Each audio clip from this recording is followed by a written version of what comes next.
Hi friends, ಎಲ್ರದ್ದು ಊಟ ಆಯಿತಾ? ನಮ್ಮ ಕುಶಾಲ್ ಊಟ ಆಯಿತು.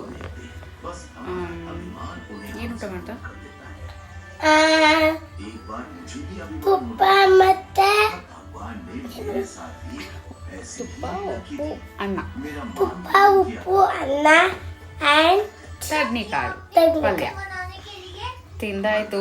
ಆಟ ಆಡಿಸಿ ಅಮ್ಮ ಅಂತಂದ. ಸೊ ಬಲೂನಲ್ಲಿ ಆಟ ಆಡಿಸ್ತಾ ಇದೆ. ಸೊ ನಾನು ನಿಮ್ಗೆ ಏನು ಹೇಳೋಕ್ಕೆ ಇಷ್ಟಪಡ್ತೀನಿ ಅಂತಂದರೆ, ಮಕ್ಕಳು ಆಟ ಆಡಿಸಿ ಅಮ್ಮ ಅಂತ ಹೇಳ್ದಾಗ ಟೈಮ್ ಕೊಟ್ಟು ಮಕ್ಳ ಜೊತೆ ಆಟ ಆಡಿ ಅವಾಗ ಅವರಿಗೂ ಖುಷಿ ಆಗುತ್ತಲ್ಲ ಬಂಗಾರಿ? ಮಕ್ಕಳಿಗೆ ನಾವು ಕೊಡೋದು ಏನಂತಂದರೆ, ಅವರಿಗೆ ನಾವು ಎಷ್ಟು ಟೈಮ್ ಕೊಟ್ಟು ಆಟ ಆಡಿಸ್ತೀವಲ್ವ, ಅದು ತುಂಬಾ ಖುಷಿ ಕೊಡುತ್ತೆ. ನಾನು ನನ್ನ ಮಕ್ಕಳ ಜೊತೆ ಆಟ ಆಡ್ತಾಯಿದ್ದೀನಿ, ನೀವೇನು ಮಾಡ್ತಾಯಿದ್ದೀರಾ?